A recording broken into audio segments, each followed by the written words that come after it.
Welcome to the New Abbey YouTube channel. We are a Jesus community telling the biggest story of God in Los Angeles, and we're excited that you're joining the conversation with us today. Enjoy. With that, I want to introduce our meet an interesting person for the day. Ed Oxford's been preparing for this moment for months now. Ed Oxford, come on up with Riley. The stage is a little bit cramped, but that's totally okay. Well, people are moving things. We'll be talking. Ed is a lot of different things in this world. He's a very talented human being, but he's also been working on this incredible project for the last 3 years. 3 years. That is near and dear, obviously, to the life of New Abbey and so much of what we care about, and deconstructing and reconstructing. And it's really around the word homosexual that was never in the Bible until 1946. So that should blow your mind. And also, there's a lot of conversation around that. So Ed, Oxford, and Riley.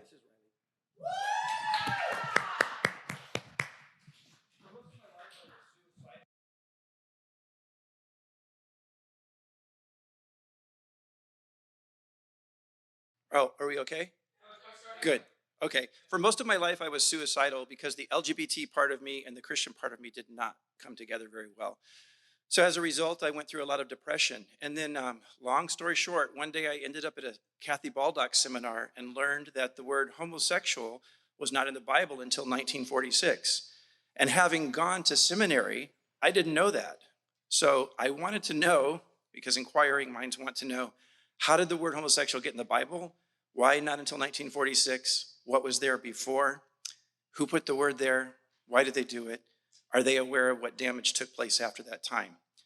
So I started researching and digging into it, and I found out that the team that made this decision was the Revised Standard Version translation team that made the decision in the 30s. The New Testament they published in 1946, finished the whole Bible by 1952 and published that. And so I found out that they had left 90 boxes of archived material at Yale University. It wasn't available online. You had to go in person. I called Yale. I bombarded them. I told my friend Kathy Baldock, and she said, I'm going with you. And in September of 2017, we went to Yale for 1 week to dig into these archives, take as many pictures and photos of the pages of the materials there to see what we could find out. And we had a prayer team fiercely praying for us during that week. And the interesting thing was, we didn't know where we would find it, what box, and we discovered more and more boxes and microfilm that was there after we got there. And we dug in, and we dug in, and on the third day, after getting to know this translation team very well, who were very godly people, they just simply made an honest mistake. But on the third day, we found a letter that had been written to them in 1959. So remember, the whole Bible came out in 1952.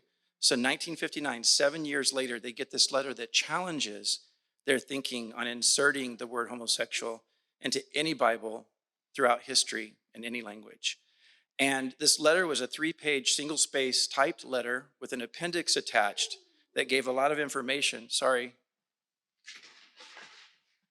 Somebody needs attention. That gave a lot of information about how they'd made that decision. So he gave a 3-page single-space typed letter with an appendix on his background notes for how he came to the conclusion. So this letter was written by a seminary student. And the seminary student says, I think you picked the wrong word when you chose the word homosexual, and here is my reasoning. Here is why I think so. And challenged this translation team. Well, the translation team were very humble people, and they read it, and they wrote back to him, and they said, you know what? This makes a lot of sense. We may have made a mistake by putting the word homosexual in there. We need to revisit this. We need to look at this. Can we keep your letter on file so that when we do make changes, that we can really investigate this further? And he said, absolutely. They had a few exchange of letters. And at the end of the day, that letter came just 3 months after the translation team had signed a contract that they would not make any changes to the publishing for the next 10 years. So they could not legally, by contract, make any changes for those 10 years. And those 10 years were in the 60s. In the 60s, translation teams were working on 3 of our major English translations: the New International Version, the Living Bible, and the New American Standard Bible were all being worked on fiercely during the 60s for publication during the 70s. So we went to the translation notes of those teams and dug in deeply. And there we found out that they looked to the Revised Standard Version, the only Bible on the entire planet that had the word homosexual in it, and used that as their basis for inserting that word into the Living Bible, the New American Standard Bible, and the New International Version. And they thought that the Revised Standard Version had made their decision based upon lots of research and didn't check the work. But the Revised Standard Version during the 60s said, no, homosexual is not the right word for these verses. The right word is sexual perverts, people who abuse sex, abuse children, abuse situations that are people who are just harmless, or harmless people are being taken advantage of sexually. And so that's the word that they chose to put in there when the Revised Standard Version fixed it. But translation teams don't talk to each other. They just kind of work on their own, because it's almost like cheating if you talk to other translation teams. So as a result, these versions went out in the 70s with the word homosexual plastered in them. And since the 70s, we've seen the hate on the gays, pretty much. We've seen pulpits preach against gay people in a way we never saw before. And as a result, we've seen the largest amount of teen and young adult suicide in the history of the world, all since the 1970s, just recently. So I started looking at this, and we found out that, there was a lot going on behind the scenes, and no one had dug into these translation notes ever to look at this and to see how they made their decision. So after people had put the word homosexual in the Bible, then commentaries came out to support that. So it was kind of like reverse engineering almost that took place amongst a lot of our commentaries post-1950s. So as a result, we have a lot of scholars that haven't really dug in and haven't done their homework and haven't looked through this for the truth. So long story short, Kathy Baldock and I are now writing a book. It's going to be coming out late summer, early fall. And we were giving a seminar up in Hollywood one time, and an amazing person walked into our seminar, and she's a director, and said, guess what? I really want to make a documentary out of this. And so a documentary is being made. So film and book coming out in the fall. So please pray for us. We've got a lot going on, a lot of things to do to kind of put it together for the release, but we're looking for some good things. Thanks.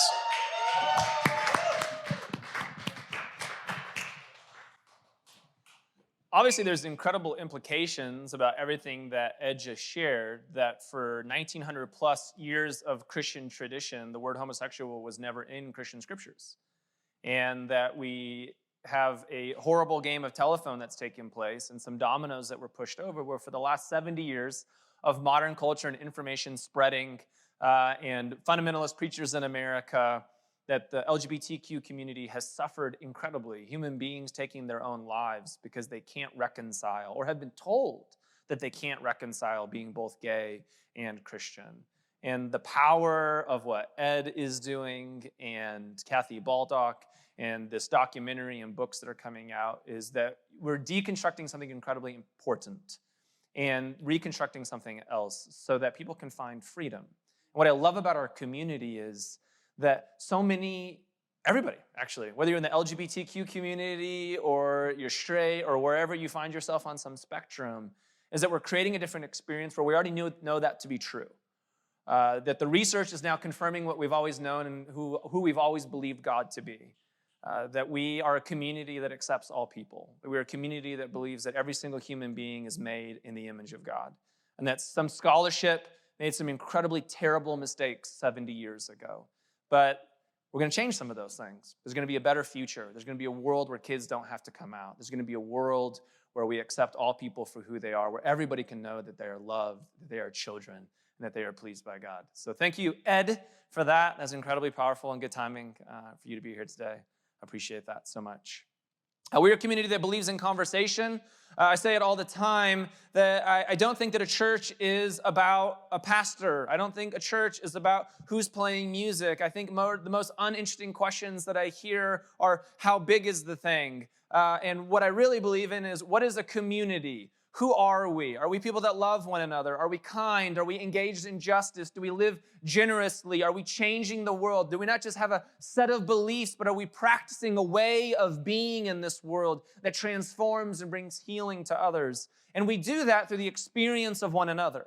We do that by hearing God in one another's stories, and so we always participate in conversation time. We believe that we are the body of Christ, that the scriptures, that the music, that communion, that everything that we talk about sets up you as the individual, us as the community, to change the world and to find healing ourselves. And so if you are logged on your live stream, you're going to click on the Connect With Us button or Conversation Time button. I always forget the button. Doesn't matter. There's a link that they're providing for you. And it's an amazing opportunity to connect with other people in our community. And we're going to be answering this question with one another. What area of your life feels open to possibility? And what area feels closed? Enjoy that light one at the end of February. Enjoy.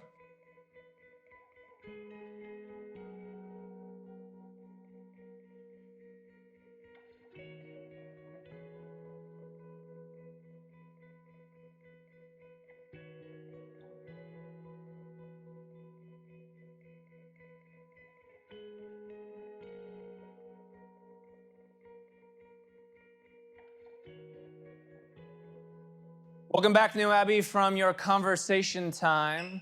We're in the season of Lent. In Christian tradition around the world, people are participating in this season where we think about things like brokenness and limitations and suffering.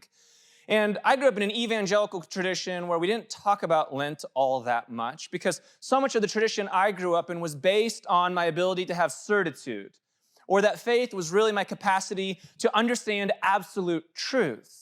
Instead of opening me up to this deeper reality of faith where we participate in the unexpected, where we don't know everything, where doubt is okay, where questions, in fact, are the way of faith, that those are the things that we participate in. And so today we're going to talk about this journey of the unexpected as we continue to go through the book of Genesis. And we're going to think about some things in a different way. But what I want to start with is this posture or way of being that we all experience. That sometimes when we live in the unexpected, we're open, that we feel free. It feels like we're breathing and our hands are open and we can take on the world in a different way because we recognize that the unexpected, that change, in fact, is the constant. That so many of us over the last year, even in a season like COVID and the pandemic that we've been going through, we don't feel open. We don't feel open to the unexpected. We may feel more closed off. That if you're sitting there, squeeze your palms tight, tense up your shoulders, kind of clench your eyes, and that's the feeling that you have inside of you. There's this fear, this worry about the unexpected and what might be coming. But what if faith is a life open to the unexpected? Faith is a life open to the unexpected, and that's the type of faith that the scriptures often show for us. Faith is not our ability to have certitude. Faith is not our capacity to believe in more absolute truths. Faith is our ability to be open to the unexpected in new ways, that change is the constant that we live into. How would that have served us better in our lives? How would it served us better to ask different questions, to be more expansive, to think about the world in a way where we can easily open our palms up, that we can easily let go and not think that we have to have all of the answers? Especially, how with us being open to the unexpected journey, may we deal with troubles when they come, when difficulty takes place? How do we pivot in different ways instead of at times being riddled with anxiety and stress in a way because we were taught that if anything does go awry, that somehow maybe it means that something is wrong with our faith, instead of maybe those are the moments that our faith actually grows and is healed and is transformed. So to talk about this unexpected journey, we got to talk about some things. We're going to talk about an unexpected perspective. Then if we can do that, we're going to talk about some deconstruction. And if we can think about deconstruction, then of course some astrophysics on a Sunday morning, because why not? And the crowds went wild. And if we can talk about astrophysics, then we'll talk about an unexpected experiences. And if we can do that, then we'll talk about the Incan creator god, Viracocha, because everybody knew that was coming. Then we'll talk about pagans, heathens, and infidels, because why not? Some unexpected people in our life. Fred Hampton, unexpected opportunities. And if we can do that, then we can think about some divine blessings. We've been in the book of Genesis since the beginning of the year. This year we're going to look at, today we're going to look at Genesis 14. At this rate, we're going to finish this book in 2026, which I know that you are, there you go. People are clapping for that. Wow, those people are all lonely. I'm just joking. It's so more important. Frankie, I love you so much. That the book of Genesis, I think, is incredibly interesting, but the book of Genesis is also about this moving and unwinding path that doesn't always make sense. What I love about the Bible is it doesn't always add up. Sometimes there's these weird passages that come up that we don't know where to place them. And what I love about that is so often how I was taught to read the Bible is that it all needed to add up. It all needed to make sense. So we needed to clean every detail up because there was this perfect God out there. Instead of the book of Genesis being about a meandering path, about a people of faith, figuring it out, wandering, wondering, and that is a journey of faith that's helpful. So as we look into the Genesis 14 today, it's this random story that doesn't fit into the rest of the book of Genesis. It's about all of these kings who are going to war, and after this war, they want to bless Abraham, and then there's this interesting character that shows up, Melchizedek. And who is Melchizedek, and what do we do with it? And it leads to these larger questions about life, about living into the unexpected. So if you have your Bibles or turn to your screen, follow along with me in Genesis 14.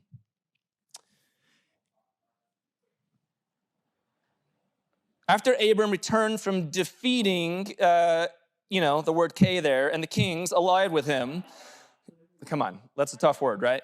The king of Sodom came out to meet him in the valley of Shavah. That is the king's valley. Then Melchizedek, which we're just going to go with Melchi to make it a little bit easier on ourselves, king of Salem, brought out bread and wine. He was priest of God Most High, and he blessed Abram, saying, "Blessed be Abram by God Most High, creator of heaven and earth, and blessed be God Most High, who delivered your enemies into your hands." Then Abram gave him a tenth of everything. If you've been following along in the book of Genesis so far, from Genesis 12 on, the entire story is about Abram and Sarai and Lot, and that God has chosen a group of people, and that it's through this group of people that God is blessing, creating a covenant, that God will bless them, that they may be a blessing to others. And so when we read this passage about Melchi, we're kind of like, whoa, where did this person come from? That in this story, I thought that the blessing and that the journey was all about Abram and Sarai and Lot. And then out of left field, we have Melchi coming about. And Melchizedek is this person who somehow knows about this God Most High. It's like the Bible is saying, what if God is not always just found on the paths that you think God is found on? What if God doesn't always fit in the boxes that you put God in? What if sometimes God pops up on the radar in places that you would have never imagined? And what if this is something that you need early on in your journey to recognize so that you don't limit God? Maybe you think that God is limiting you, but maybe instead it's us limiting God. And if you can realize that God will send people your way, that God will show up in unexpected places, then maybe you'll be open to wonder and surprise in a way that you've never imagined before. So in this story, Melchizedek comes out of nowhere, and we don't really see Melchizedek except for a couple references in the Psalms. And then later on, the New Testament in Hebrews 7 will pick up with this long, winding passage about who Melchizedek is, that it's almost like for thousands of years, we kind of forgot about this random story. And then the writer of Hebrews is working extra overtime to say, oh, you see how Melchizedek showed up there out of nowhere in this unexpected way. Oh, Melchizedek was this high priest that was preparing preparing the way for Jesus. That the writer of Hebrews is saying that even the Jesus story is unexpected. Nobody saw that coming. What if this is actually how God works in your life? Because that's actually faith, right? Faith is a life being open to the unexpected. Now, what if this is how Jesus works? Instead of working through certitude and absolutes, what if the journey is all about the unexpected? So as we think about the unexpected, I want to think about some tools or maybe some superpowers that help us along the way of this journey. That I want to think about first, an unexpected perspective. That so many people in New Abbey, you've been deconstructing something, you've been asking some larger questions about your life, and some of those questions that you asked have been unexpected. That there is a perspective that you were given about God or the divine or the Bible or faith, an ideology that you were given that you grew up with, and then something happened along the way, an unexpected perspective found itself within your life, and then you were asking different questions. I remember when a few unexpected perspectives came up for me. I remember the first time that I stood on a stage at New Abbey and I said out loud, I don't think Adam and Eve are literal people. That was terrifying as a young pastor to say. I remember the moments that I got deep into the scriptures and I said, hell seems like a crazy idea.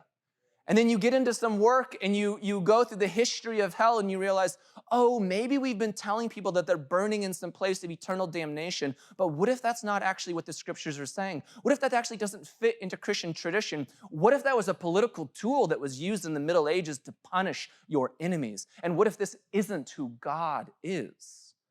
Maybe you had an unexpected perspective where you finally realized I can both love God, be a follower of Jesus, and that my sexuality can be whatever it needs to be. That whether I'm gay or straight or bi or whatever my gender is, that God accepts me. And that was an unexpected perspective that you were never given by that youth pastor. That these perspectives grow and that we are open to these things. And it's in that unexpected perspective as we deconstruct some things that we actually live into a larger faith, a larger narrative. And that the Bible is always preparing us for this. It's either a narrative that we choose that we keep outpacing God and there's something wrong with us, or there's this idea that what if God has always been ahead of us? What if God has always been way further ahead in the journey and we're the ones that are catching up? How much more freedom do we have in the journey there? That for people of faith throughout the years, sometimes you gain a larger perspective because you just have better information. Look at this map of the ancient world, how we used to see things. This is a Jewish perspective of the world. Basically, it's a giant snow globe. This is what Genesis proclaims. There is a firmament, which is this sky that holds up the waters above, and then there are the waters below. You'll remember in Genesis 1 that God separates the water above and the water below. And then there is this Sheol, which is kind of like Hades in the Greek world, that when you die, you just go there and you're dead. You no longer exist. That eternal life for Judaism was really rooted in your capacity to have more children, that your genes would be passed on, and that's how you eternally lived into the world. But when you see a map like that, you now know that we have better information. Thank God that we have better information. Thank God for the Ed Oxfords in the world who say, hey, that word was never in there. Thank God for people who are going to spend their time at Yale University looking up microfiche stories to recognize that we put a word that doesn't belong.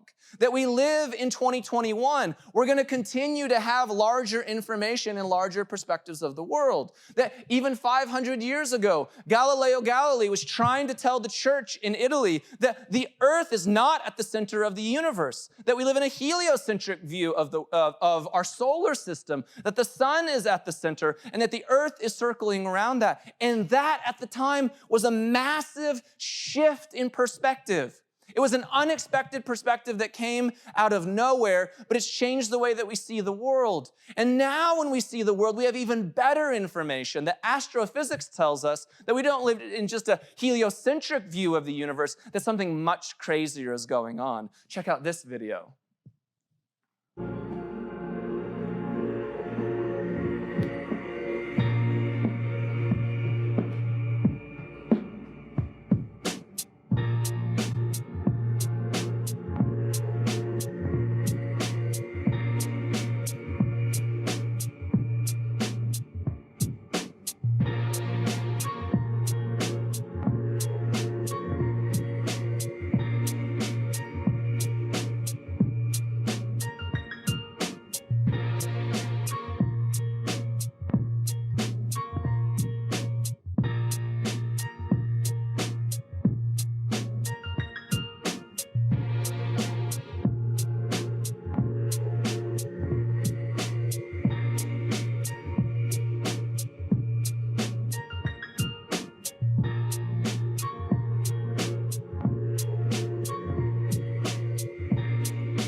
I mean, literally, life is going really fast. That's incredible. That should blow your mind that the perspective of the universe is changing, that we have better maps. We no longer see a world that is on the back of a turtle. We no longer believe that we're living in a snow globe. That even Galileo Galilei's information that he gave us to a more accurate understanding of the solar system was still missing modern day physics to tell us that we are jetapulting through the universe at 70,000 kilometers an hour. That is an unexpected perspective that should give you scope for the world. And I think a superpower that we take into that is humility. If just now in 2021, we're finding out information like this, that we're going through the universe like a comet at 70,000 kilometers an hour, imagine all of the other stuff that we don't know. Imagine a God who invites us into this story and that is constantly offering us a larger perspective about the divine and about our own humanity. That Christianity should not be the place that is scared of those things. That we don't need to be a faith that is constantly reacting to changes in the world. Instead, we can be people who are creating. Instead, we can be people who are saying, we're open to the unexpected. We're open to the change. We know that there's more information coming that will shift the reality of who we are. And that's what makes the world interesting. That's what makes living interesting. What if we practice this humility in our life to be open to unexpected perspectives within ourselves? What if we were humble enough to say, I'm going to change, that I'm going to look back on a picture of myself 5 years from now, and I'm going to say, oh, Corey, you only knew just that much. Now you've experienced this. Just like you look back on pictures 10 years ago and you're like, man, I'm so grateful for that person. And I've grown and evolved so much now. That's the beauty of this perspective when we choose humility. And then what that allows for us is, would we be humble enough to recognize that others are on their journeys as well? That they are going to have some divine moments where they have an unexpected perspective. They're going to watch a documentary. They're going to read a book where they see the world in a whole new way. Or more importantly, maybe they're going to experience you. They're going to experience your grace, your kindness, your gentleness to their journey as they're getting woke. And that opens them up to a new unexpected perspective in a new way. That not only does our perspective grow, but it becomes concrete and it changes when we move into different experiences. That we all need an unexpected experience in some way. As our perspective changes, as our vision for the world grows, I think that we're just open to experiences that we weren't open to before. That in the story of Abraham and Melchizedek, Abraham didn't see that Melchizedek was coming. Abraham wouldn't have imagined that somewhere out there, beyond the blip of the radar that he saw, that God was bringing somebody new into Abraham's life. And in this story, it is Melchizedek that offers Abraham bread and wine, which is an ancient way of saying that Melchizedek was superior. He was the one bringing a blessing to the inferior one, Abraham. That's just how the ancient world worked. That if you're Abraham, you're supposed to be the one who is living out this covenant of God and the blessing is coming through you, and that God is constantly keeping you humble. God is constantly keeping you open to a reality that no matter what your experience is, God is not just here or there. God is everywhere and always. That the story always gets bigger. And that when we are open to a perspective of the story getting bigger, then we can be open to new experiences. About 10 years ago, I went to Machu Picchu. And when you go to Machu Picchu, you first stop in a city called Cusco. And Cusco is this city in Peru that was once a beautiful Inca town. And then when the Spaniards came, they demolished the town. And you can see it in the architecture. You can see old Inca buildings, and then on top of that, you see Spanish architecture, or you see churches that were built. And I remember going there and being open to a new experience as I looked at the architecture, as I experienced the history, as I had a broader perspective of the world, that being in that place, I began to hear the story of the Inca gods. And if you would have taken me 20 years ago and I heard a story of the Inca gods, I would have said, oh, you mean false gods or other deities or the heathens or the pagans or the infidels. But in this story, as I was there 10 years ago, I saw, oh, the beauty of other cultures, the beauty of how other people experience the divine, right? The beauty of how they understood creation. And that when Christianity has been at its best, it's not scared of other stories. It's open to the reality and the truths that may be there. there is this Inca god Viracocha, and Viracocha is the creator god. It's not even the main god of the Incas. The main god of the Incas is the sun god, but Viracocha is the one who created everything. It sounds very similar to the god that Paul talks about in Acts 17 when he's at the Areopagus and giving a speech to all of the Greeks and says, you people have all of these wonderful deities and gods, and I even found a statue of this unknown God. Let me tell you about this unknown God. That Christianity, when it's at its best, is not scared. It is not reacting. It is not suppressive and oppressive. It is not demolishing down buildings only to erect its own statues. It is welcoming of other perspectives and experiences, saying, oh, maybe somewhere in there we'll learn even more about the divine. Maybe somewhere in there we'll have unexpected perspectives and experiences that link us even truer to our own humanity. And I remember being in that moment and just being open to the reality that the divine is so much bigger than we give it credit for, that I don't have to live in a posture that is tight and scared and fearful of other cultures. I don't have to see other human beings as heathens or pagans or infidels. Instead, I get to see the world in a much broader, more beautiful way that is open to an unexpected reality of what it means to be human. That we move from an unexpected perspective, that our perspective becomes more concrete as we have larger experiences in the world. But our experiences are often most kind of brought together by our experiences with other human beings. That it is our experience of seeing people as people that allows us to be open in a way that nothing else does. Because so much of our world is we see other human beings as other. We see them as less than, that such a tendency of human perspective is to only see the world from our vantage point, is to feel superior to others, to want them to be somehow inferior to us. But the beauty of the scriptures is that it is constantly opening us to unexpected people. That the entire narrative of the Bible is written from a marginalized perspective. The whole Bible itself this is an unexpected God. This is an unexpected God who comes about, who frees and liberates the oppressed from the pharaohs of this world. It is an unexpected God who offers liberation and salvation for all people. That this God did not come from the powerful empires of the ancient world. That this unexpected God came from a story of a minority group of people, right, in the Middle East. And it was their faith, their journey, their openness to the divine, why we're standing here on a Sunday in 2021. That the whole story is about the unexpected. That the story of Melchizedek is about an unexpected person that comes into the narrative. And how many of us have been there? How many of us have been so limited in how we see the world, and then you just had a coffee with somebody? And then you just had a conversation?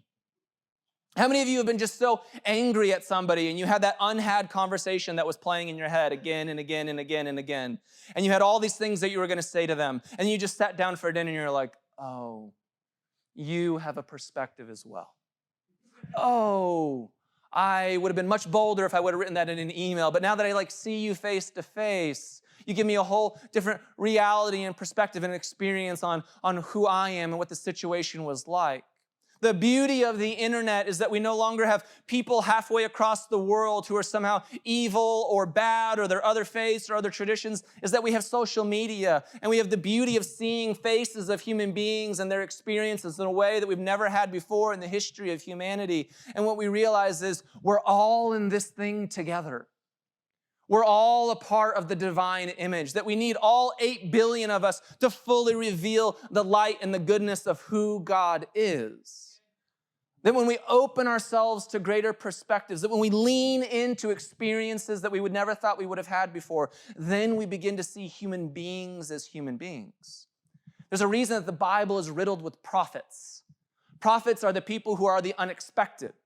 They're always saying something against the mainstream view of the world. That we have incredible leaders throughout history like Gandhi and Malcolm X and Martin Luther King Jr. and Joan of Arc. And we have incredible leaders like Fred Hampton, who is talked about and portrayed in the movie Judas and the Black Messiah. That for so many of us, I know for me in the white history books that I was reading, that when I heard about the Black Panthers, that they were terrorists. That we always wanted to hear the story of Martin Luther King Jr. because he locked arms with white people and he walked across bridges and we made a holiday after him. But Malcolm X, that guy was a little bit too edgy.